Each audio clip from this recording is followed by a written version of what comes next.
Blessed be the name of the Lord. ಕರ್ತನ ನಾಮಕ್ಕೆ ಮಹಿಮೆ ಉಂಟಾಗಲಿ.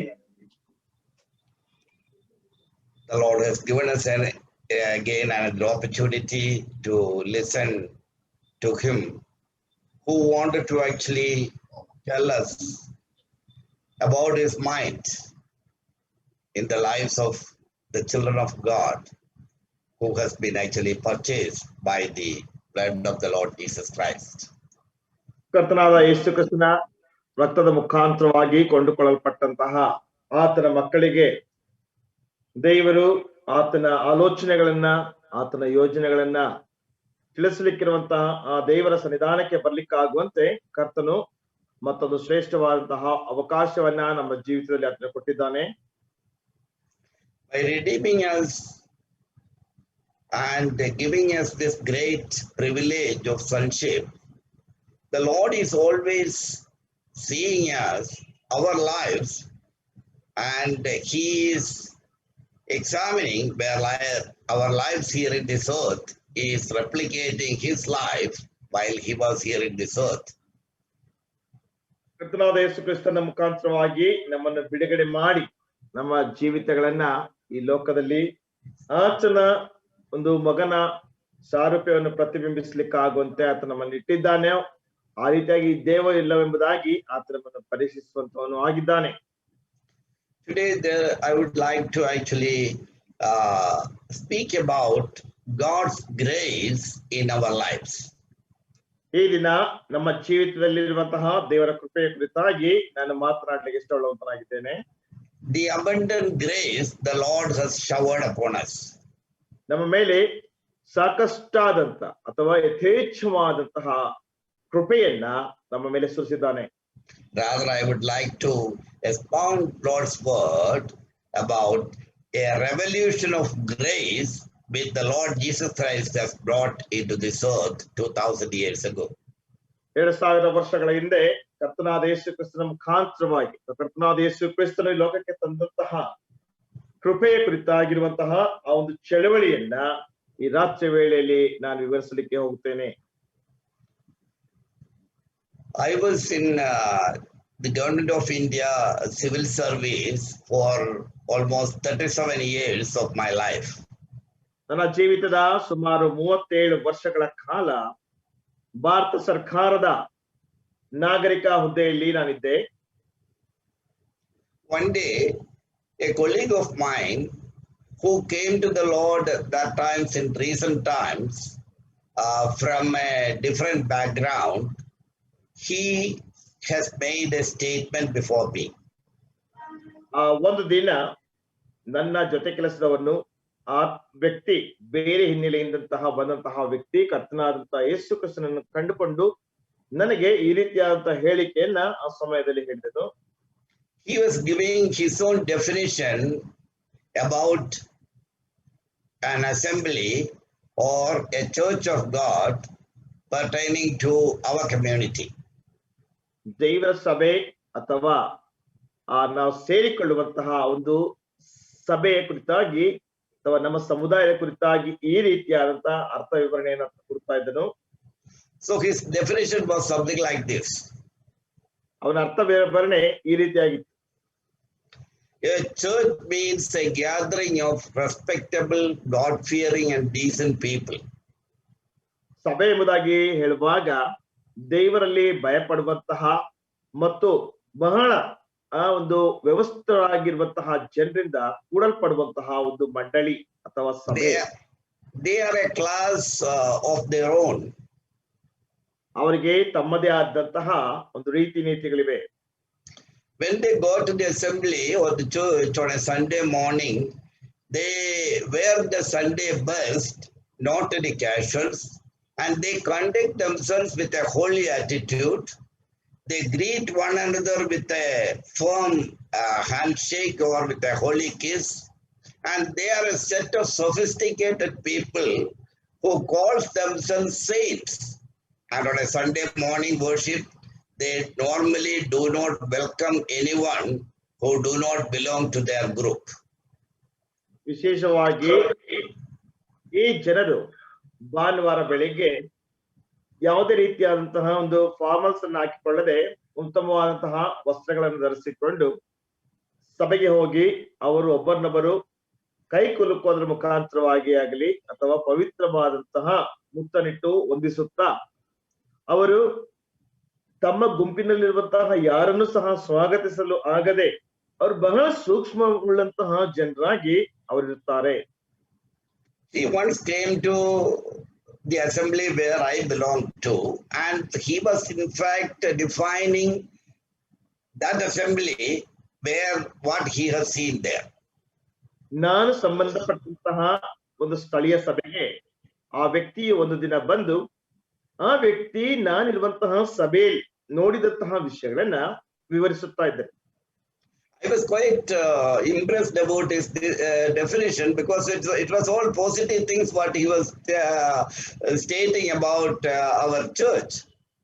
ಅವನು ಹೇಳ್ತಾ ಇದ್ದಂತಹ ವಿಷಯ ಬಹಳ ಸಕಾರಾತ್ಮಕವಾದಂತಹ ವಿಷಯವಾಗಿತ್ತು. ಅವನು ನಮ್ಮ ಸಭೆಯ ಕುರಿತಾಗಿ ಹೇಳ್ತಾ ಇದ್ದಂತಹ ವಿಷಯ ಬಹಳ ಶ್ಲಾಘನೀಯವಾಗಿತ್ತು. But he did not actually stop by that definition. He continued saying like this. ಆ ಒಂದು ಅರ್ಥ ವಿವರಣೆಯೊಂದಿಗೆ ಅವನು ನಿಲ್ಲಿಸಲಿಲ್ಲ ಮತ್ತು ಈ ರೀತಿಯಾಗಿ ಹೇಳುತ್ತಾ ಆ ವ್ಯಕ್ತಿ ಮುಂದುವರೆದನು. He said that if my definition is fine or okay, then how did Jesus, the only perfect person in history, manage to be at home with the notoriously imperfect people with whom he spent the larger chunk of his public ministry in this planet Earth? ಒಂದು ವೇಳೆ ನನ್ನ ಒಂದು ಹೇಳಿಕೆ ಸರಿಯಾಗಿದ್ದರೆ ಅಥವಾ ಪರವಾಗಿಲ್ಲ ಎಂಬುದಾಗಿ ಹೇಳುವುದಾದ್ರೆ, ಇವರಿಗಿಂತಲೂ ಸಹ ಬಹಳ ಉತ್ತಮನಾದಂತ ಕರ್ತನಾದಂತ ಯೇಸು ಕ್ರಿಸ್ತನು ಈ ಲೋಕದಲ್ಲಿ ಜೀವಿಸಿದಂತ ಗರಿಷ್ಠ ಕಾಲಾವಧಿಯಲ್ಲಿ ಆತನ ಜೊತೆಯಲ್ಲಿರುವಂತ ಬಹಳ ಒಂದು ಕ್ರೂರವುಳ್ಳಂತಹ ವ್ಯಕ್ತಿಗಳೊಟ್ಟಿಗೆ ಆತನು ಹೇಗೆ ತನ್ನ ಜೀವಿತವನ್ನ ನಿರ್ವಹಿಸಿರಬಹುದು. He was directly mentioning about a contradiction there. ಅಲ್ಲಿ ಆ ವ್ಯಕ್ತಿ ನೇರವಾಗಿ ಒಂದು ರೀತಿಯಾದ ತದ್ವಿರುದ್ಧತೆ ಅಥವಾ ವಿರೋಧ ಭಾಸವನ್ನ ವ್ಯಕ್ತಪಡಿಸುತ್ತಾ ಇದ್ದಾನೆ.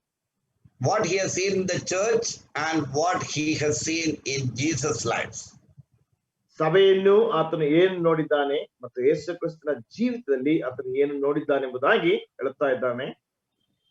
Since he came from a different background, that also in recent times, his definition actually has caused a little disturbance in my life, and I thought that I should actually ponder about that matter. ಅವನು ಬೇರೆ ಹಿನ್ನೆಲೆಯಿಂದ ಬಂದಂತಹ ಒಂದು ವಿಷಯವೂ ಸಹ ಆ ಒಂದು ಹೇಳಿಕೆಯಲ್ಲಿದ್ದರಿಂದ ನನ್ನ ಮೇಲೆ ಅದು ಬಹಳ ಪ್ರಭಾವವನ್ನು ಬೀರಿತು ಮತ್ತು ನಾನು ಆ ಒಂದು ವಿಷಯದ ಮೇಲೆ ನಾನು ಮಗ್ನನಾಗಬೇಕು, ಆ ಒಂದು ವಿಷಯವನ್ನು ಆಲೋಚಿಸಬೇಕೆಂಬಂತಹ ಮನೋಭಿಲಾಷೆ ನನ್ನುಂಟಾಯಿತು. His question, he has actually concluded with a question by asking that when the church, what he see is so perfect, but at the same time, when the Lord was here in this earth, he was always mingling with imperfect people, and he spent his larger chunk of time with those people who are considered as sinners. ಅವನು ಸಭೆಯನ್ನ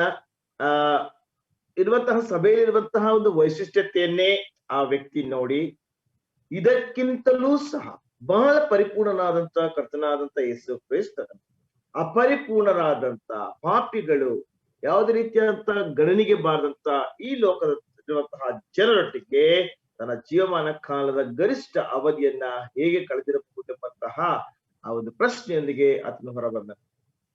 This question, as a matter of fact, provoked my thought process. ನನ್ನ ಆಲೋಚನಾ ಪ್ರಕ್ರಿಯೆಯನ್ನ ಈ ಒಂದು ವಿಷಯವು ಪ್ರಚೋದನೆ ಮಾಡಿತು. I could not give a ready-made answer to my friend that time immediately. ಆ ಸಮಯದಲ್ಲಿ ನನ್ನ ಸ್ನೇಹಿತನಿಗೆ ಮೊದಲೇ ತಯಾರಿಸಲ್ಪಟ್ಟಂತ ಉತ್ತರವನ್ನು ನಾನು ಕೊಡ್ಲಿಕ್ಕೆ ಆಗ್ಲಿಲ್ಲ. I started reading and meditating the Gospels, keeping this question quite live in my mind. ನನ್ನ ಮನಸ್ಸಿನಲ್ಲಿ ಈ ಒಂದು ಪ್ರಶ್ನೆಯನ್ನ ಜೈವಿಕವಾಗಿಟ್ಟುಕೊಂಡು ಸುವಾರ್ತೆಗಳನ್ನ ಓದುತ್ತಾ ಧ್ಯಾನ ಮಾಡುತ್ತಾ ಬಂದೆ. When I came to John's Gospel, chapter 14, verse 12, ಯೋಹಾನ ಸುವಾರ್ತೆ 14ನೇ ಅಧ್ಯಾಯ 12ನೇ ವಚನಕ್ಕೆ ನಾನು ಬಂದಾಗ we read like that. We read like this.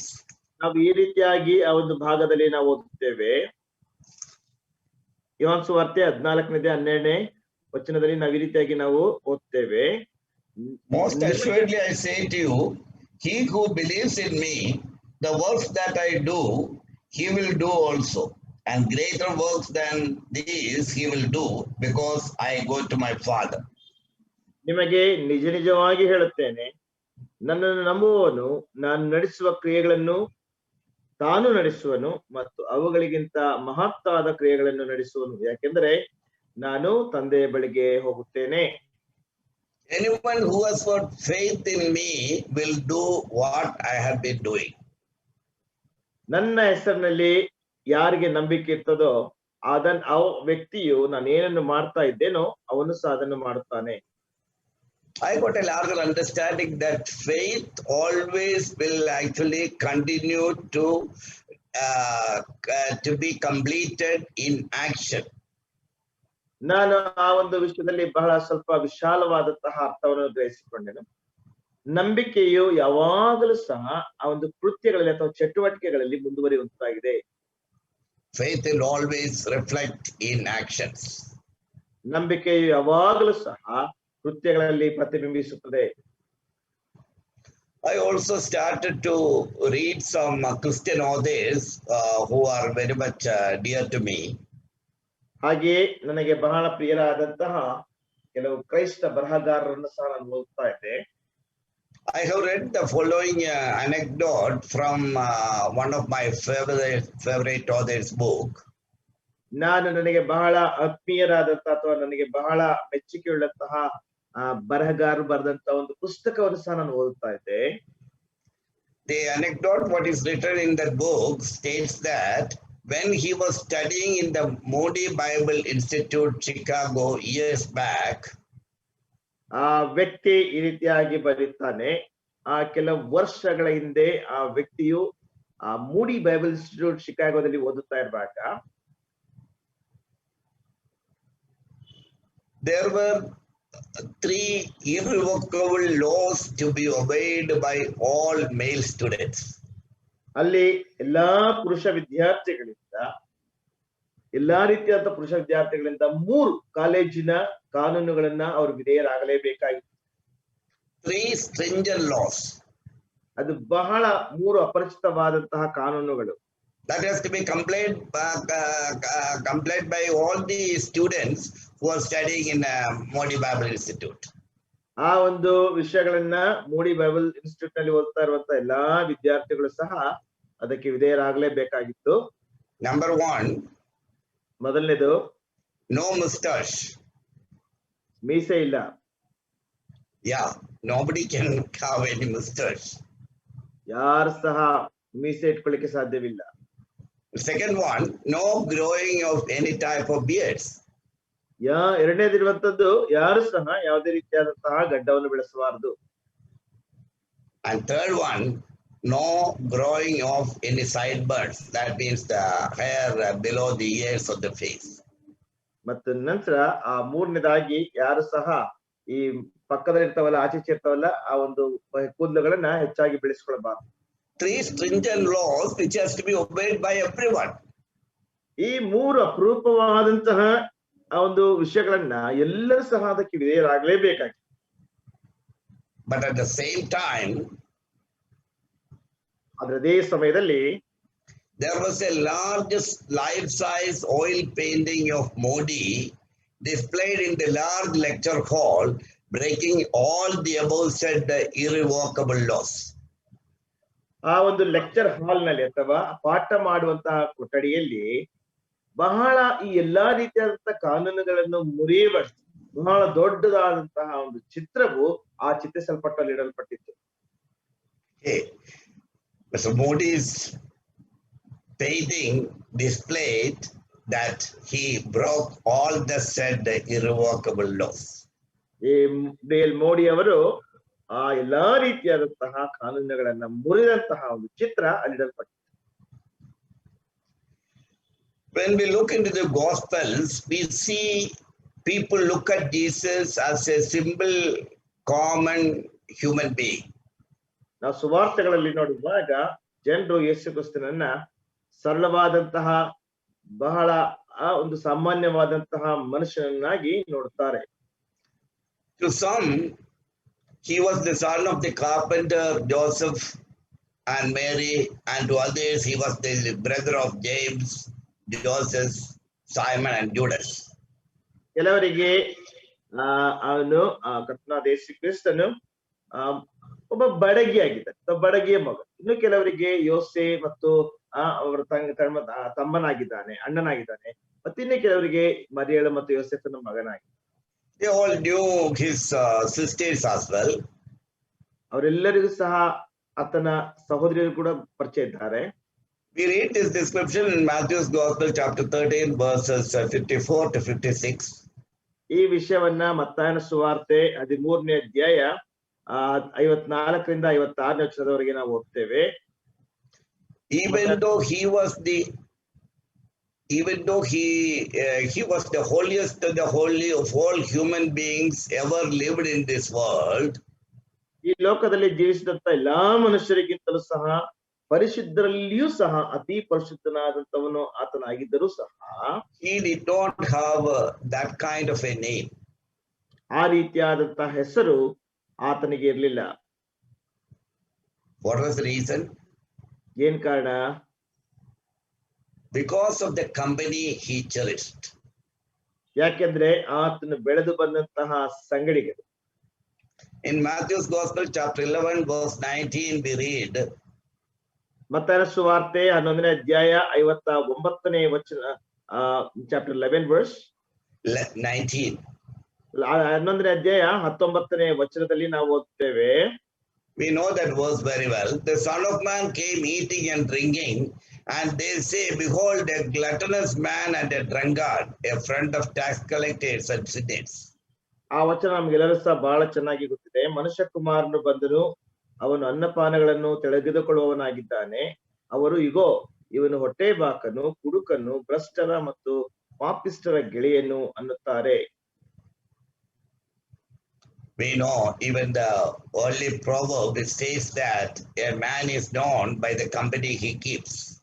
ನಮಗೆ ಗೊತ್ತಿರುವ ಹಾಗೆ ಹಿಂದಿನ ಒಂದು ಜ್ಞಾನೋಕ್ತ ನುಡಿ ಸಹ ಹೇಳ್ತದೆ, ಒಬ್ಬ ವ್ಯಕ್ತಿ ತನ್ನ ಸಂಗಣಿಗನ್ ಹೇಗಿರ್ತಾನೋ ಅವರ ಹಾಗೆ ಈ ವ್ಯಕ್ತಿ ಸಹ ಇರ್ತಾನೆ ಎಂಬುದಾಗಿ. That may be the reason that Mr.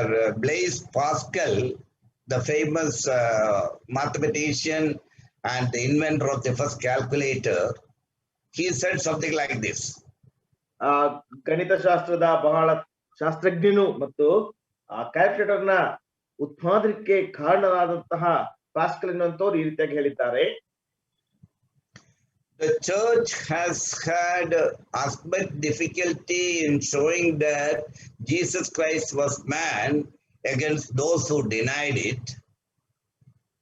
ಸಭೆಗೆ ಕರ್ತನಾದ ಯೇಸು ಕ್ರಿಸ್ತನು ಮನುಷ್ಯನಾಗಿದ್ದಾನೆ ಮತ್ತು ಆತನು ವಿರೋಧಿಸುವಂತವರಿಗೆ ಅದನ್ನು ಹೇಳಲಿಕ್ಕೆ ಕಷ್ಟ ಆಗ್ತದೆ.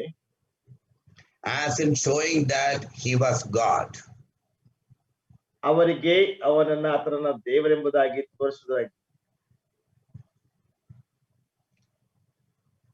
Well, when Jesus took birth in this world, the society was in the grip of a religious caste system. ಯೇಸು ಕ್ರಿಸ್ತನು ಈ ಲೋಕದಲ್ಲಿ ಹುಟ್ಟಿದಂತಹ ಸಮಯದಲ್ಲಿ ಸಮಾಜದಲ್ಲಿ ಬಹಳ ಜಾತಿಯ ಪದ್ಧತಿ ಇದ್ದಂತಹ ಒಂದು ಕಾಲವಾಗಿತ್ತು. There were so many people who are supposed to be untouchables. ಅನೇಕ ಜನರು ಆ ಸಮಯದಲ್ಲಿ ಅಸ್ಪೃಶ್ಯರಾಗಿದ್ದರು. We know in India also the same thing has prevailed for a long span of time. Bharat ದೇಶದಲ್ಲಿ ಸಹ ಅನೇಕ ಕಾಲಗಳವರೆಗೆ ಈ ಒಂದು ಪದ್ಧತಿ ಇತ್ತು ಎಂಬುದಾಗಿ ನಾವು ನೋಡ್ತೇವೆ. Not only the heathens, but as per the Levitical laws interpreted by the Pharisees to their convenience, many of their own people and objects were untouchables. ಅನ್ಯರಲ್ಲಿ ಮಾತ್ರವೇ ಅಲ್ಲದೆ ಆ ಒಂದು ಲೇವಿಯರ ಧರ್ಮಶಾಸ್ತ್ರ ಅಥವಾ ಲೇವಿಯರ ವಿಷಯವನ್ನ ವಿವರಿಸುವಂತಹ ಪರಿಸರದಲ್ಲಿ ಅವರದೇ ಆದಂತಹ ಸಮುದಾಯದಲ್ಲಿದ್ದಂತಹ ಜನರಾಗಲಿ ಅಥವಾ ಗುಂಪುಗಳಾಗಲಿ ಅವರು ಅಸ್ಪೃಶ್ಯರಾಗಿದ್ದರು. But as of our blessed Lord Jesus, he touched and he was touched by all and sundry. ಆದ್ರೆ ನಮ್ಮ ಧನ್ಯನಾದಂತಹ ಶ್ರೇಷ್ಠನಾದಂತಹ ನಮ್ಮ ಕರ್ತನಾದಂತಹ ಯೇಸು ಕ್ರಿಸ್ತನು ಅವರಲ್ಲಿದ್ದಂತ ಅನೇಕರನ್ನು ಸ್ಪರ್ಶಿಸಿದನು ಮತ್ತು ಅನೇಕರಿಂದ ಯೇಸು ಕ್ರಿಸ್ತನು ಸ್ಪರ್ಶಿಸಲ್ಪಟ್ಟನು. The fact of the matter is, whoever he touched or whoever he was touched, who by almost all and by who was touched by him, Jesus healed them, irrespective of even a Sabbath day or without looking into whether he is a Jew or a Gentile.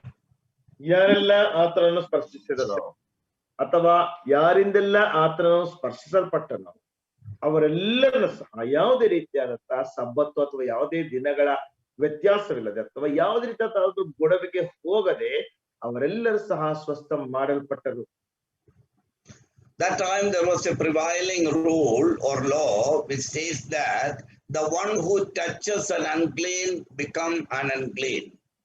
ಆ ಸಮಯದಲ್ಲಿ ಒಂದು ರೀತಿಯಾದಂತಹ ಕಾನೂನಿತ್ತು. ಅದೇನೆಂದ್ರೆ ಅಶುದ್ಧನನ್ನ ಸ್ಪರ್ಶಿಸಿದಂತ ಯಾವುದೇ ವ್ಯಕ್ತಿ ಆಗಲಿ ಅವನ ಅಶುದ್ಧನೇ ಆಗಿರಬೇಕು. But our beloved Lord Jesus Christ, he proved that when he touches an unclean, not only Jesus remains clean, the person whom he touches will become clean or whole. ಆದ್ರೆ ನಮ್ಮ ಕರ್ತನಾದ ಯೇಸು ಕ್ರಿಸ್ತನ ಈ ವಿಷಯವನ್ನು ಬಹಳ ಸ್ಪಷ್ಟವಾಗಿ ತಿಳಿಸಿಕೊಟ್ಟನು. ಯಾರೆಲ್ಲ ಕರ್ತನನ್ನು ಸ್ಪರ್ಶಿಸುತ್ತಾರೋ ಆ ಸಮಯದಲ್ಲಿ ಕರ್ತನಾದ ಯೇಸು ಕ್ರಿಸ್ತನು ಮಾತ್ರವೇ ಶುದ್ಧನಾಗಿರದೆ ಆತನನ್ನು ಯಾರು ಸ್ಪರ್ಶಿಸುತ್ತಾರೋ ಆ ವ್ಯಕ್ತಿಯು ಕೂಡ ಶುದ್ಧ ಮಾಡಲ್ಪಡುತ್ತಾನೆ.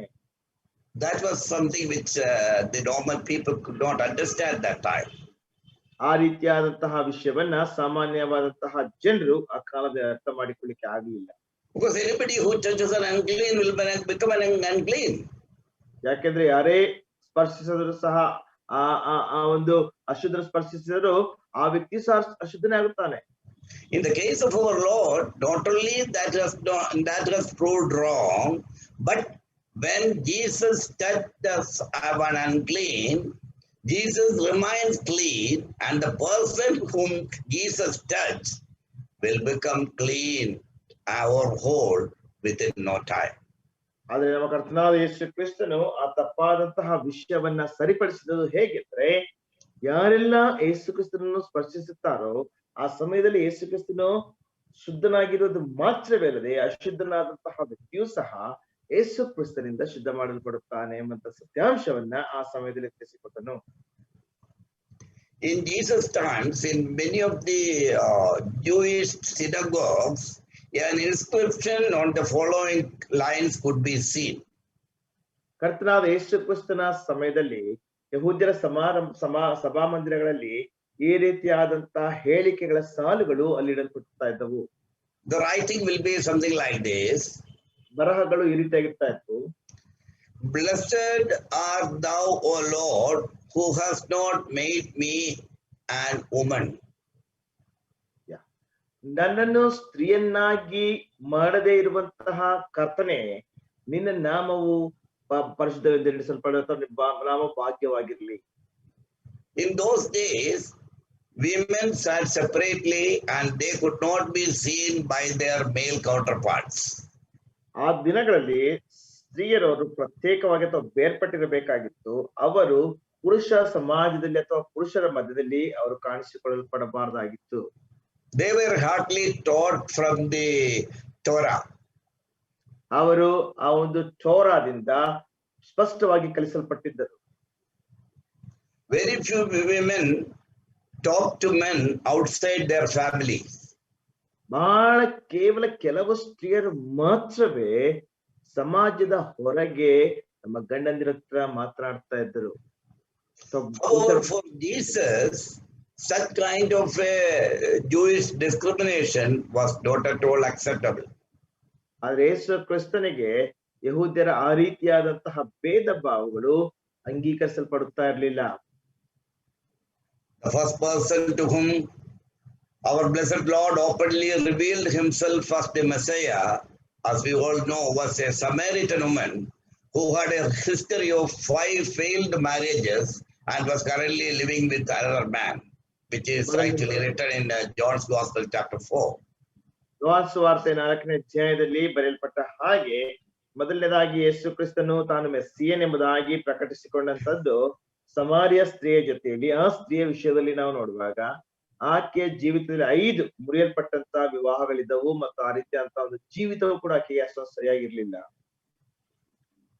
Our Lord eventually taught her that true worship, what is exactly true worship, which was actually totally a novel doctrine even to the most devout disciples. ಹಾಗೆಯೇ ಕರ್ತನು ನಿಜವಾದಂತ ಆರಾಧಕರು ಯಾರು ಎನ್ನುವುದಾಗಿ ಆ ಒಂದು ಶಿಷ್ಯರಿಗೂ ಸಹ ತಿಳಿದೇ ಇರುವಂತಹ ಶ್ರೇಷ್ಠವಾದಂತಹ ಉಪದೇಶವನ್ನ ಸಮಾರ್ಯ ಸ್ತ್ರೀಗೆ ಅದನ್ನು ಹೇಳಿಕೊಟ್ಟನು. In the incident which took place, which is written in Luke chapter 7, we know that Jesus has allowed a non-sinful woman of the city to anoint him.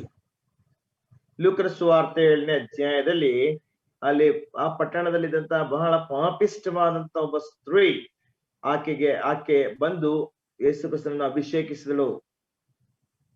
We can see a variety of women, including his mother, in his holy journey from his cradle up to the cross. ಕರ್ತನಾದ ಯೇಸು ಕ್ರಿಸ್ತನ ಆ ಒಂದು ತೊಟ್ಟಿಲಿನಿಂದ ಶಿಲುಬೆಯವರೆಗಿದ್ದಂತಹ ಪರಿಶುದ್ಧವಾದಂತಹ ಪ್ರಯಾಣದಲ್ಲಿ ಅವನ ತಾಯಿ ಸೇರಿ ಅನೇಕ ಜನ ಸ್ತ್ರೀಯರು ಯೇಸು ಕ್ರಿಸ್ತನಿಗೆ ಕಂಡು ಬಂದಂತಹ ವಿಷಯವನ್ನ ನಾವು ನೋಡ್ತೇವೆ. So when the Lord came into this earth, he has totally made a revolution of grace in this planet 2000 years ago. 2000 ವರ್ಷಗಳ ಹಿಂದೆ ಕರ್ತನಾದ ಯೇಸು ಕ್ರಿಸ್ತನು ಈ ಲೋಕಕ್ಕೆ ಬಂದಂತಹ ಸಮಯದಲ್ಲಿ ಶ್ರೇಷ್ಠವಾದಂತಹ ಆ ಒಂದು ಕೃಪೆಯ ಒಂದು ಚಳುವಳಿಯನ್ನ ಈ ಭೂಮಿ ಎಂಬಂತಹ ಒಂದು ಗ್ರಹದ ಮೇಲೆ ಆತನು ತಂದನು. The existing norms of holiness which have been practiced by the Pharisees and the Sadducees, he has rewritten all those particular norms which was actually made possible through the grace which he preached.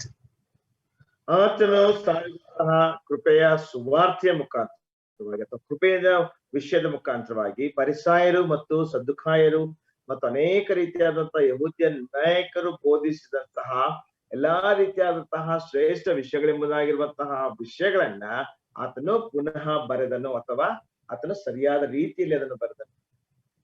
As we all know, Jesus was a friend of sinners. ನಮಗೆಲ್ಲರಿಗೂ ಸಹ ತಿಳಿದಿರುವ ಹಾಗೆ ಯೇಸು ಕ್ರಿಸ್ತನು ಪಾಪಿಗಳ ಸ್ನೇಹಿತನಾಗಿದ್ದಾನೆ. They all liked to be around him and longed for his company. ಅವರು ಆತನ ಜೊತೆಯಲ್ಲಿ ಬಹಳವಾಗಿ ಇರ್ಲಿಕ್ಕೆ ಇಷ್ಟಪಡ್ತಿರ್ಲಿಲ್ಲ. In the parable of the Pharisee and the tax collector, Jesus declares before a morally correct Pharisee and a totally sinful tax collector, the latter is justified. ನೋಡುವಂತ ಸಮಯದಲ್ಲಿ ಈ ಫರಿಸಾಯನು ಮತ್ತು ಆ ಸುಂಕ ವಸೂಲಿ ಮಾಡುವಂತವನ ಒಂದು ಸಾಮ್ಯದಲ್ಲಿ ಆ ಒಂದು ವಿಷಯವನ್ನು ಕರ್ತನಾದ ಯೇಸು ಕ್ರಿಸ್ತನು ಹೇಳುತ್ತಾ ಕೊನೆಯದಾಗಿ ಆ ಸುಂಕ ವಸೂಲಿಗಾರನೇ ನೀತಿವಂತನೆಂಬುದಾಗಿ ನಿರ್ಣಯಿಸಲ್ಪಟ್ಟು ತನ್ನ ಮನೆಗೆ ಹೋದನೆಂಬುದಾಗಿ ಯೇಸು ಕ್ರಿಸ್ತನು ತನ್ನ ಸಾಮ್ಯದಲ್ಲಿ ಹೇಳುತ್ತಾನೆ. On those days, tax collectors were the most hated ones. ಆ ದಿನಗಳಲ್ಲಿ ಸುಂಕ ವಸೂಲಿ ಮಾಡುವಂತವರು ಬಹಳ ದ್ವೇಷಿಸಲ್ಪಡುವಂತಹ ಜನರಾಗಿತ್ತು. Why was it so? ಯಾಕೆ ಅದು ಹಾಗೆ? Tax collectors collected taxes for the Roman government on a commission basis, pocketing a large sum thus collected for themselves. ಆ ಸುಂಕ ವಸೂಲಿಗಾರರು ಆ ವಸೂಲಿ ಮಾಡಿದಂತಹ ಸುಂಕವನ್ನ ಅಥವಾ ಸುಂಕ ವಸೂಲಿಯನ್ನ ರೋಮ್ ಸರ್ಕಾರಕ್ಕೋಸ್ಕರವಾಗಿ ಅವರು ಮಾಡ್ತಾ ಇದ್ರು. ಅದೇ ಸಮಯದಲ್ಲಿ ಅವ್ರು ಹೆಚ್ಚಾದಂತಹ ಹಣವನ್ನ ಅವ್ರು ವಸೂಲಿ ಮಾಡ್ತಾ ಇದ್ದರು. They are treated as actually traitors, and even the Jewish courts considered the tax collectors' evidence as invalid. ಆ ಸಮಯದಲ್ಲಿ ಅವರನ್ನ ಜನರು ಪಾಪಿಗಳು ಅಥವಾ ದೋಷಿಗಳೆಂಬುದಾಗಿ ಕರೀತಾ ಇದ್ರು. ಮತ್ತು ಯಹೂದ್ಯರು ಆ ಒಂದು ಸುಂಕ ವಸೂಲಿ ಮಾಡುವಂತವ್ರನ್ನ ಅವ್ರಿಗೆ ಯಾವುದೇ ರೀತಿಯಂತ ಪುರಾವೆ ಇಲ್ಲ ಎಂಬುದಾಗಿ ಅವ್ರನ್ನ ಹೇಳ್ತಾ ಇದ್ರು. In this kind of a scenario, we can see that Jesus declares a tax collector as a justified person before God rather than a religious Puritan Pharisee.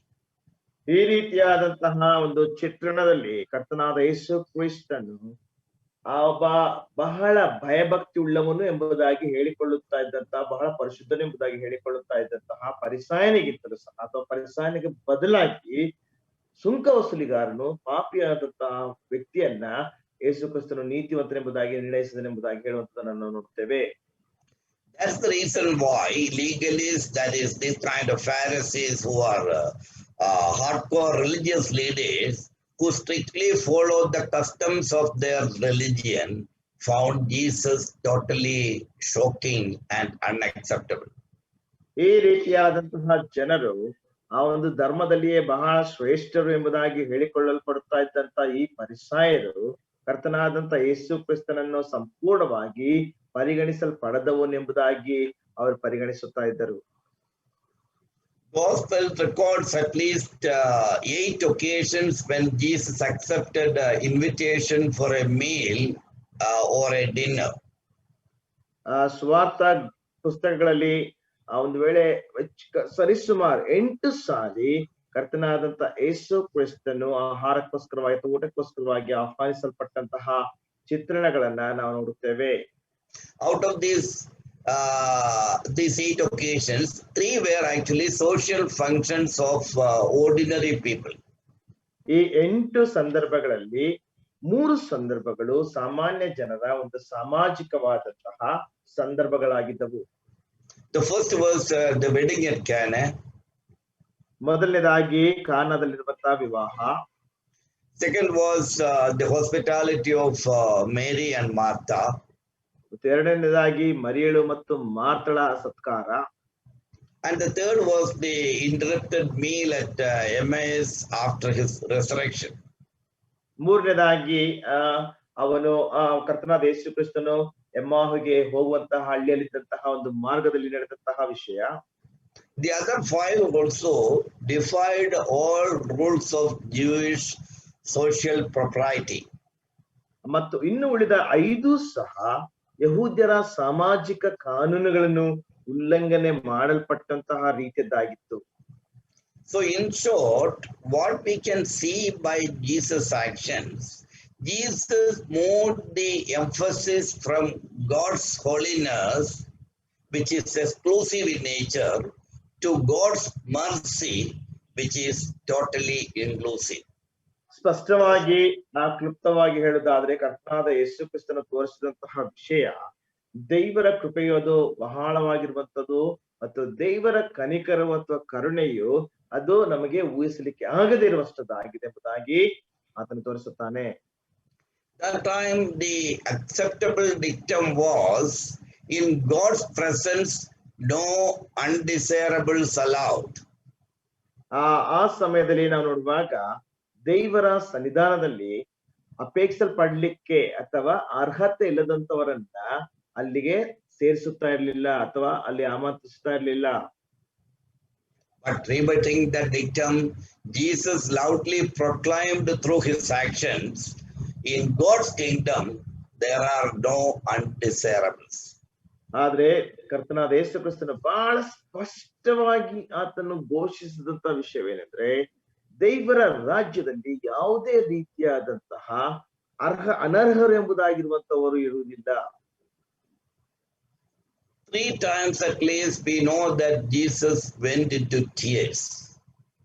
ನಾವು ನೋಡ್ತೇವೆ ಕರ್ತನಾದ ಯೇಸು ಕ್ರಿಸ್ತನು ಕಣ್ಣೀರಿನಿಂದ ಹೋದಂತಹ 3 ಸಂದರ್ಭಗಳನ್ನ. First was before the death, Lazarus, his close friend. ಮತ್ತು ಮೊದಲನೇದಾಗಿ ತನ್ನ ಬಹಳ ನಿಕಟವಾದಂತಹ ಸ್ನೇಹಿತನಾದಂತಹ ಲಾಜರ್ನ ಮರಣದ ಸಂದರ್ಭದಲ್ಲಿ. What was the reason? Why did our blessed Lord cried? ಏನು ಕಾರಣ ಆಗಿತ್ತು? ನಮ್ಮ ಧನ್ಯನಾದಂತಹ ಕರ್ತನು ಯಾಕೆ ಅಲ್ಲಿ ಅತ್ತನು? When we look it through a worldly perspective, we know that Jesus was very much knowing that he is going to raise him from the dead.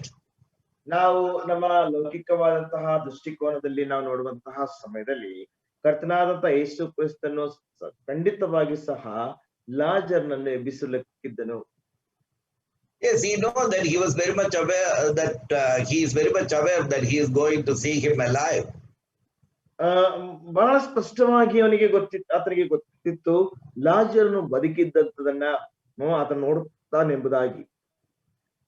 But in his humanness, when our blessed Lord was faced with the startling fact of the sting of death to the mortal man, which is the after consequence of sin, Jesus, the mighty Son of God, has to cry.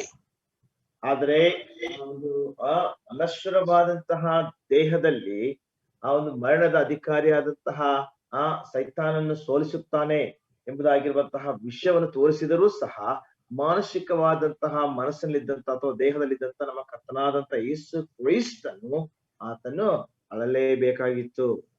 He could not but get involved and show empathy on seeing the pain of man.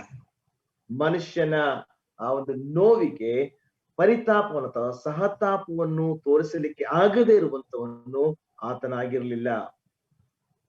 In another occasion, our blessed Lord Jesus cried looking at Jerusalem because he knew the fate awaiting the city.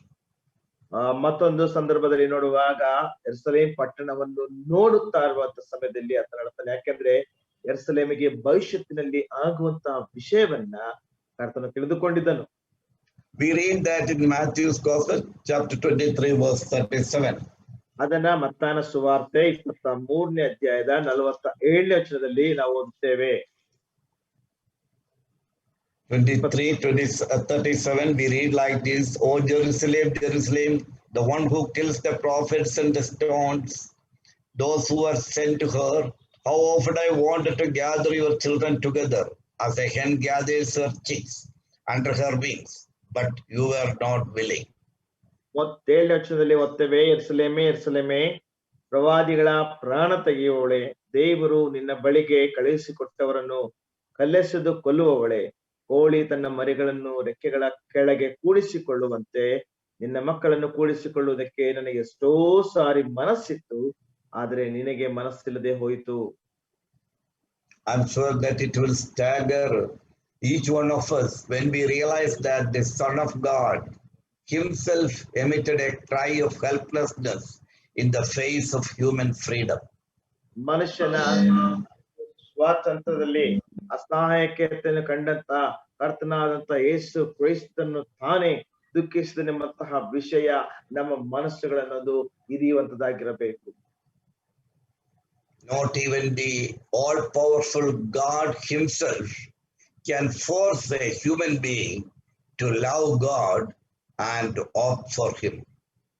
ಸರ್ವಶಕ್ತನಾದಂತ ದೇವರು ತಾನೇ ದೇವರನ್ನು ಪ್ರೀತಿಸುವಂತೆ ಮತ್ತು ಅವರಿಗೋಸ್ಕರವಾಗಿ ತನ್ನೇ ಕೊಡುವಂತೆ ಆತನು ಕೊಟ್ಟನು. In Hebrews chapter 5 verse 7 we read like this: ಇಬ್ರಿಯರಿಗೆ ಬರೆದ ಪತ್ರಿಕೆ 5ನೇ ಅಧ್ಯಾಯದ 7ನೇ ವಚನದಲ್ಲಿ ನಾವು ಈ ರೀತಿಯಾಗಿ ನಾವು ಓದುವಂತವರಾಗಿರ್ತೇವೆ. ಇಬ್ರಿಯರಿಗೆ ಬರೆದ ಪತ್ರಿಕೆ 5ನೇ ಅಧ್ಯಾಯ 7ನೇ ವಚನ: ಕ್ರಿಸ್ತನು ತಾನು ಭೂಲೋಕದಲ್ಲಿದ್ದಾಗ ಮರಣಕ್ಕೆ ತಪ್ಪಿಸಿ ಕಾಪಾಡ ಶಕ್ತನಾಗಿರುವ ಆತನಿಗೆ ಬಲವಾಗಿ ಕೂಗುತ್ತಾ ಕಣ್ಣೀರನ್ನು ಸುರಿಸುತ್ತಾ ಪ್ರಾರ್ಥನೆ ವಿಜ್ಞಾಪನೆಗಳನ್ನು ಸಮರ್ಪಿಸಿ ದೇವರ ಮೇಲಿನ ಭಯಭಕ್ತಿಯ ನಿಮಿತ್ತ ಕೇಳಲ್ಪಟ್ಟನು. Does God care, or else what it means when God's Son cries, my God, why thou hast forsaken me? ದೇವರು ಆತನಿಗೆ ಕಾಳಜಿ ತೋರಿಸ್ತಾನೆ ಅಥವಾ ಆ ಕರ್ತನಾದ ಯೇಸು ಕ್ರಿಸ್ತನ ಕೂಗ್ತಾನೆ, ಅಳ್ತಾನೆ, ನನ್ನ ದೇವರೇ ಯಾಕೆ ನನ್ನ ಕೈ ಬಿಟ್ಟು ಎಂಬುದಾಗಿ ಆತನು ಹೇಳುವಂತನಾಗಿದ್ದಾನೆ. When Jesus faced pain, he responds as you and I would have responded in similar circumstances. ಕರ್ತನಾದ ಯೇಸು ಕ್ರಿಸ್ತನಿಗೆ ನೋವು ಉಂಟಾದಂತಹ ಸಮಯದಲ್ಲಿ ನನಗೆ ಮತ್ತೆ ನಿನಗೆ ನೋವು ಉಂಟಾದಾಗ ನಾವು ಹೇಗೆ ಪ್ರತಿಕ್ರಿಯಿಸ್ತೀವೋ ಅದೇ ರೀತಿಯಾಗಿಯೇ ಆತನು ಪ್ರತಿಕ್ರಿಯಿಸಿದನು. When we hear praying in the Garden of Gethsemane, he did not pray in the garden like this. Oh Lord, I am so grateful that you have chosen me to suffer and die for humanity. ಕರ್ತನು Gethsemane ತೋಟದಲ್ಲಿ ಪ್ರಾರ್ಥನೆ ಮಾಡುವಾಗ ಈ ರೀತಿಯಾಗಿ ಪ್ರಾರ್ಥಿಸಲಿಲ್ಲ, ಓ ದೇವರೇ, ನನ್ನನ್ನು ಈ ಮನುಷ್ಯರಿಗೋಸ್ಕರವಾಗಿ ಸಾಯುವುದಕ್ಕೆ ಇನ್ನು ಆರಿಸಿಕೊಂಡದಕ್ಕೋಸ್ಕರವಾಗಿ ನಿನಗೆ ಸ್ತೋತ್ರ, ಸಂತೋಷಿಸ್ತೇನೆ ಎಂಬುದಾಗಿ ಅಂತ ಹೇಳಲಿಲ್ಲ. Instead, our Lord prayed, my Father, if it is possible, let this cup pass away from me. Not as I will, but as you will. ನಾನು ಆತನು ಬದಲಾಗಿ ಈ ರೀತಿಯಾಗಿ ಪ್ರಾರ್ಥಿಸ್ತಾನೆ, ನನ್ನ ತಂದೆಯೇ, ಈ ಪಾತ್ರೆಯು ನನ್ನಿಂದ ತೊಲಗಿ ಹೋಗಲಿ, ನನ್ನ ಚಿತ್ತವಲ್ಲ ನಿನ್ನ ಚಿತ್ತದಂತೆಯೇ ಆಗಲಿ. Our Lord that time experienced sorrow, fear and abandonment at that time when he faced the pain. ನಮ್ಮ ಕರ್ತನು ಆ ನೋವನ್ನು ಅನುಭವಿಸಿದಂತಹ ಸಮಯದಲ್ಲಿ ಆತನು ನೋವನ್ನ, ಬಿಡಲ್ಪಟ್ಟಂತಹ ಪರಿಸ್ಥಿತಿಯನ್ನ, ಎಲ್ಲಾ ರೀತಿಯಾದಂತಹ ವೇದನೆಯನ್ನ ಅನುಭವಿಸಿದನು. Even though he was experiencing that kind of a fierce pain, still Lord Jesus, he has endured all this pain because he knew that in the center of this universe lives his Father, a God of love, whom he could completely trust, regardless of how things appear at that point of time.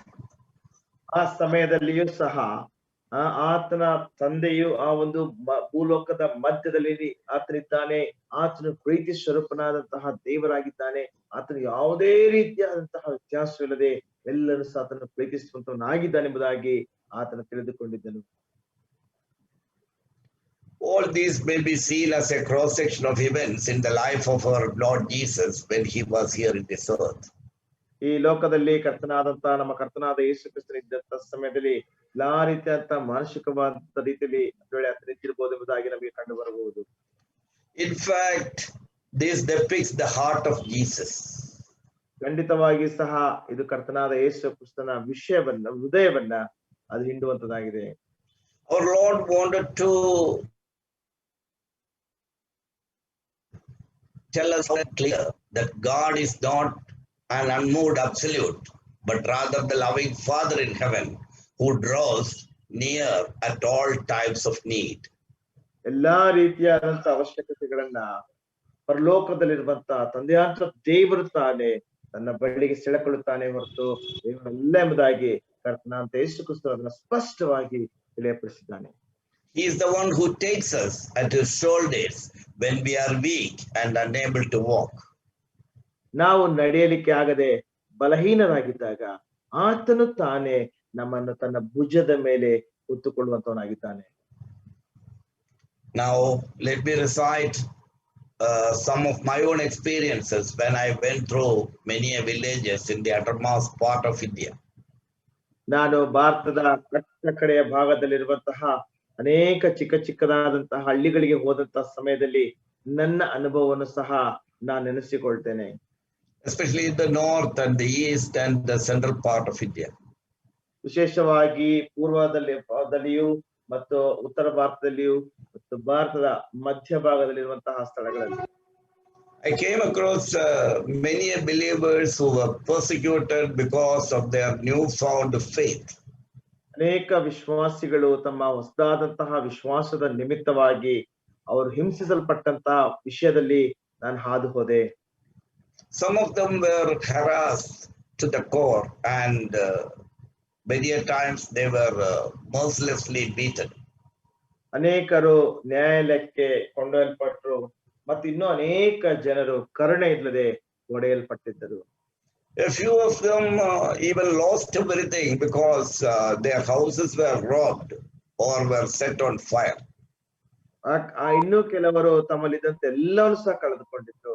ಯಾಕೆಂದ್ರೆ ಅವರ ಮನೆಗಳು ದೋಚಲ್ಪಟ್ಟಿದ್ದವು ಮತ್ತು ಅವರಲ್ಲಿದ್ದಂಥದ್ದೆಲ್ಲವನ್ನು ಸಹ ಅವರು ಕಿತ್ತುಕೊಂಡಿದ್ದರು. Others were threatened not to pray in Jesus' name, and any type of gathering of believers banned even in their own homes.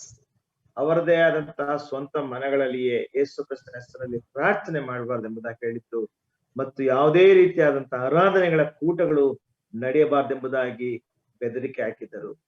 It's a fact that a few of them have succumbed to these pressures and backslided from their vibrant faith. ಆ ರೀತಿಯಾದಂತಹ ಪರಿಸ್ಥಿತಿಗಳಲ್ಲಿ ಬಹಳ ಬಲವುಳ್ಳಂತಹ ನಂಬಿಕೆಯಿಂದ ಅನೇಕರು ಈ ಪರಿಸ್ಥಿತಿಗಳನ್ನು ಎದುರಿಸಲಿಕ್ಕೆ ಆಗದೆ ಅವರು ಹಿಂಜಾರಿ ಹೋದಂತವರು ಸಹ ಆಗಿದ್ದರು. However, the vast majority of the new believers who stood steadfastly for their faith. ಆದ್ರೆ ಹೇಗೆ ಕೆಲವು ಹೊಸ ವಿಶ್ವಾಸಿಗಳು ಅವ್ರ ನಂಬಿಕೆಗೋಸ್ಕರವಾಗಿ ದೃಢವಾಗಿ ನಿಂತಿದ್ದರು. Of course, they have paid a hefty price for their faith. ಅವರ ವಿಶ್ವಾಸದ ನಿಮಿತ್ತವಾಗಿ, ನಂಬಿಕೆಯ ನಿಮಿತ್ತವಾಗಿ ಅವರು ಬಹಳಷ್ಟು ಬೆಲೆಯನ್ನು ಅವರು ಕೊಡಲೇಬೇಕಾಯಿತು. All of them in one voice, they were actually saying that how the Lord has been so real unto them at those times of real misery and threat. ಆ ರೀತಿಯಾದಂತಹ ಬೆದರಿಕೆ, ಆ ರೀತಿಯಾದಂತಹ ಗೊಂದಲದ ಸಮಯಗಳಲ್ಲಿ ಅವರು ಹೇಳುವಂತಹ ಒಕ್ಕೊರಲಾಗಿ ಹೇಳುವಂತಹ ಮಾತೇನೆಂದ್ರೆ ಅವರ ಕರ್ತನ ಅವರಿಗೆ ಯಾವ ರೀತಿಯಲ್ಲಿ ಅವರ ಜೀವಿತದಲ್ಲಿ ನಿಜವಾಗಿದ್ದನೆಂಬುದಾಗಿ ಅವರು ಹೇಳುತ್ತಾರೆ. They could see and they could visualize and they could experience the love of God through the evangelists and the elders of their assemblies. And because of their wholehearted support, which they have seen as the hand of God, which is manifesting through the lives of these dear brothers. ಅವರ ಜೀವಿತದಲ್ಲಿ ಅವರ ಸಭೆಯಲ್ಲಿರುವಂತಹ ಸುವಾರ್ತಿಕರು ಅಥವಾ ಸಭಾ ಹಿರಿಯರ ಮುಖಾಂತರವಾಗಿ ಅವರು ಬಹಳಷ್ಟು ಆದರಣೆಯನ್ನ ಮತ್ತು ಸಹಾಯಗಳನ್ನ ಹೊಂದುತ್ತಾರೆ.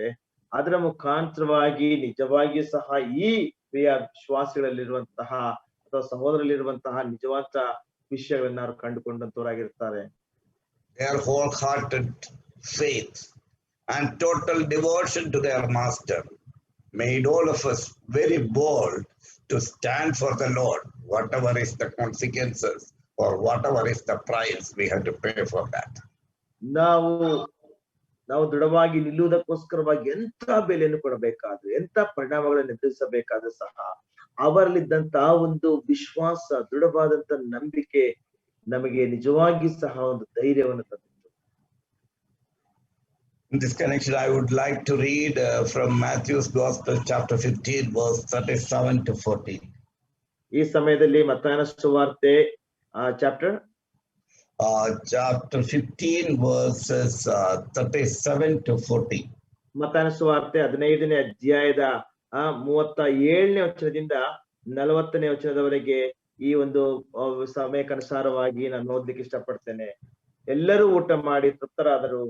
ಮಿಕ್ಕ ತುಂಡುಗಳನ್ನು ಕೂಡಿಸಲಾಗಿ 7 ಹೆಡಿಗೆ ತುಂಬಿದವು.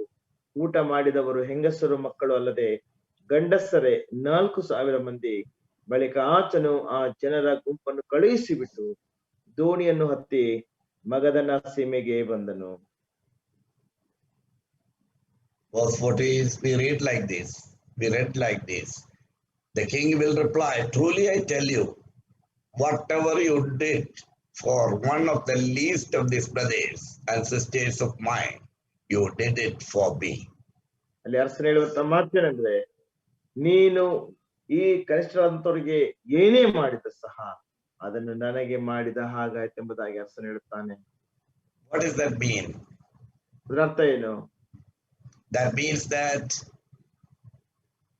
there our Lord Jesus is represented by those unfortunate strangers who are hungry or thirsty or naked. ನಮ್ಮ ಕರ್ತನಾದಂತ ಯೇಸು ಕ್ರಿಸ್ತನು ಹಸಿದಂತವರ ಜೊತೆಯಲ್ಲಿ, ಬಾಯಾರದಂತವರ ಜೊತೆಯಲ್ಲಿ, ಬೆತ್ತಲೆ ಆದಂತವರ ಜೊತೆಯಲ್ಲಿ ಅದನ್ನ ಹೇಳುವಂತ ಮಾತಾಗಿದೆ.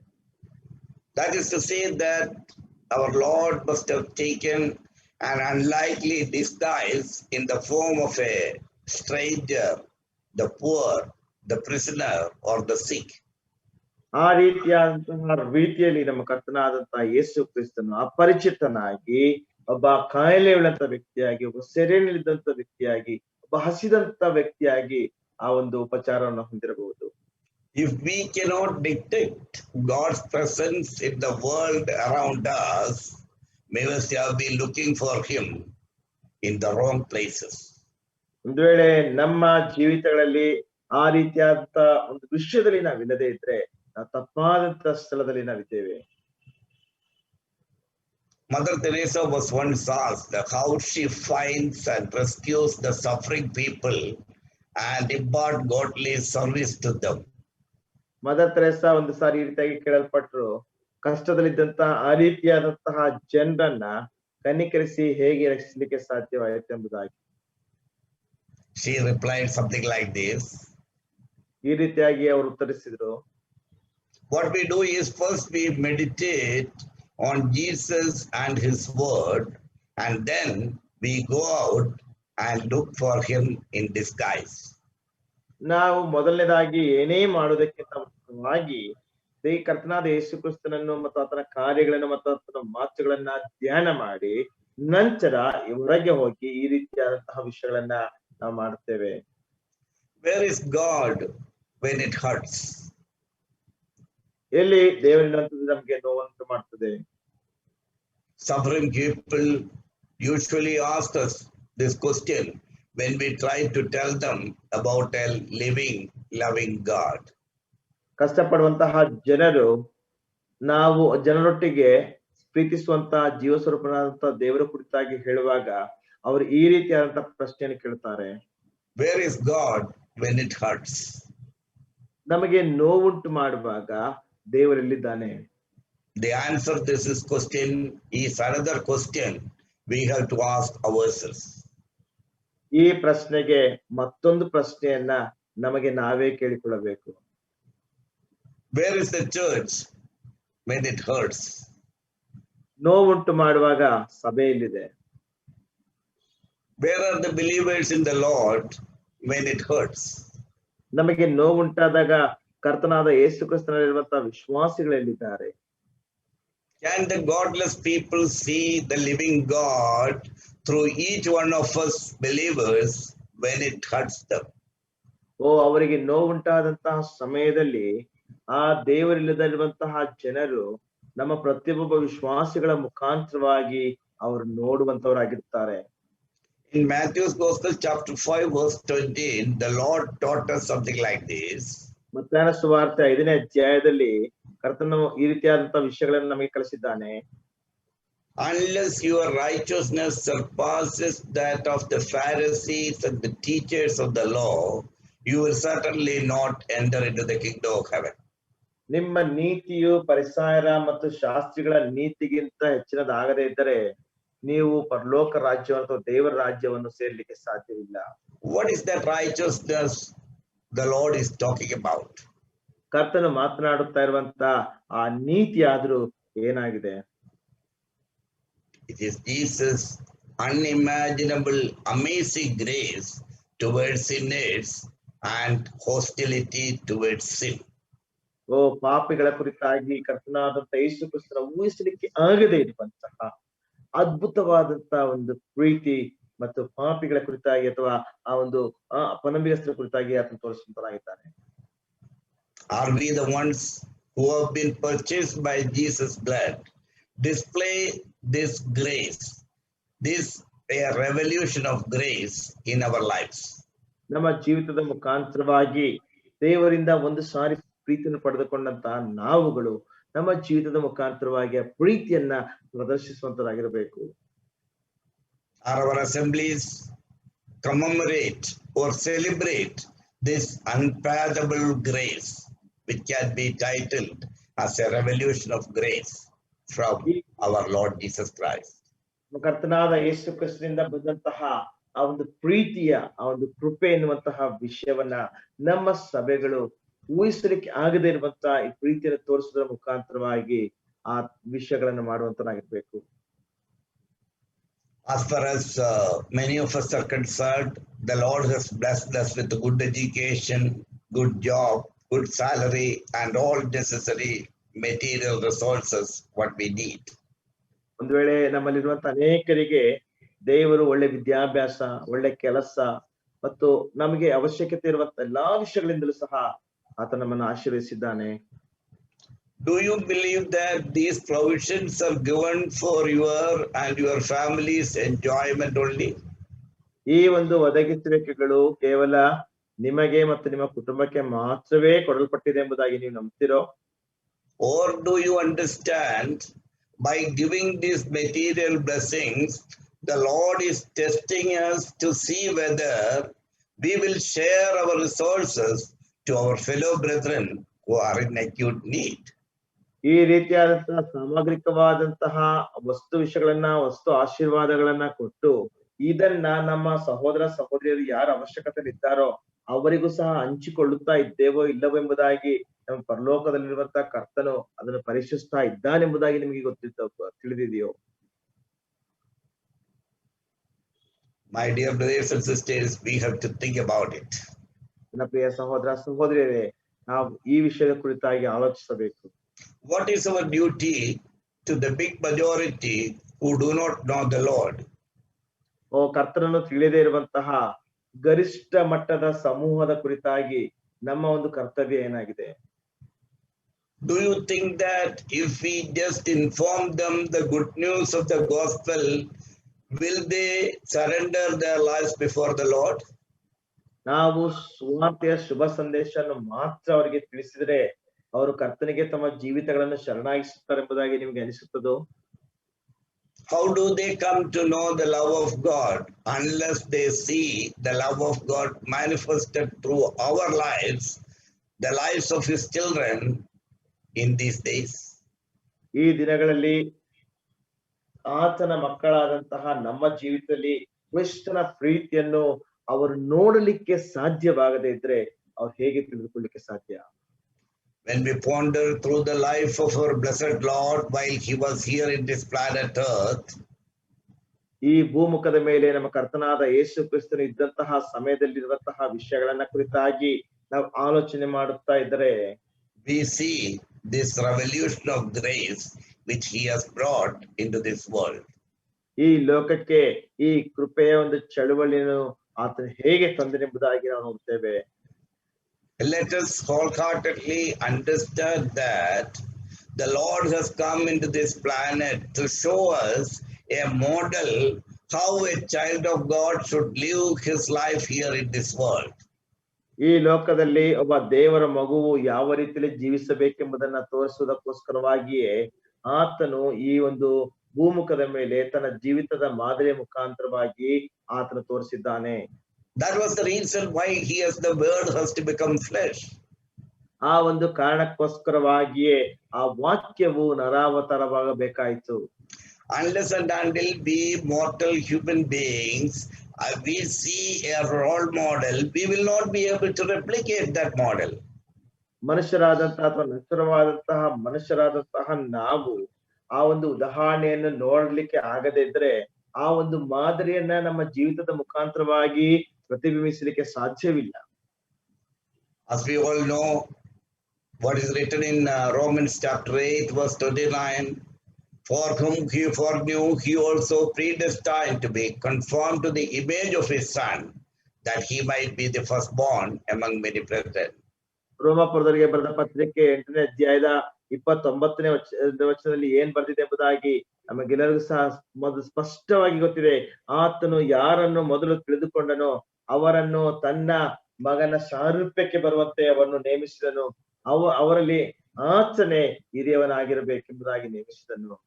Yes, if you and I claim to be a child of God, please understand that we are predestined to be conformed to the image of God's Son. ನಾನು ಮತ್ತು ನೀನು ದೇವರ ಮಕ್ಕಳು ಎಂಬುದಾಗಿ ಕರೆದುಕೊಳ್ಳುವಂತವರು ಆಗಿರುವುದಾದ್ರೆ ಖಂಡಿತವಾಗಿ ನೀವು ಆಲೋಚನೆ ಮಾಡಿ, ನಾವು ಕರೆಯಲ್ಪಟ್ಟಂತ ಉದ್ದೇಶ ಆತನ ಮಗನ ಸಾರೂಪ್ಯವಾಗುವುದಕ್ಕೋಸ್ಕರವಾಗಿ ನಾವು ಮೊದಲೇ ನೇಮಿಸಲ್ಪಟ್ಟಿದ್ದೇವೆ. Let us examine our verses in the light of these pertinent questions arose from the written word of God, and may the Holy Spirit reveal unto us the answers, and let us live our short life reflecting the compassion and the love of God manifested through our lives. ಬರೆಯಲ್ಪಟ್ಟಂತಹ ದೇವರ ವಾಕ್ಯದ ಮುಖಾಂತರವಾಗಿ ನಮ್ಮ ಮನಸ್ಸಿನಲ್ಲಿ ಒಂದು ಪ್ರಶ್ನೆ ಹೇಳಲಿ. ಪರಿಶುದ್ಧಾತ್ಮನು ತಾನೇ ನಮ್ಮ ಜೀವಿತದ ಮುಖಾಂತರವಾಗಿ ಕರ್ತನಾದಂತ ಯೇಸು ಕ್ರಿಸ್ತನ ಒಂದು ಜೀವಿತವನ್ನ ಪ್ರದರ್ಶಿಸಲಿಕ್ಕಾಗುವಂತೆ ಅದು ಸಹಾಯ ಮಾಡಲಿ. Thank you very much, and may the Lord bless you all abundantly for hearing, obeying, and practicing the pronounced the Lord's message lavished unto us through His Holy Spirit.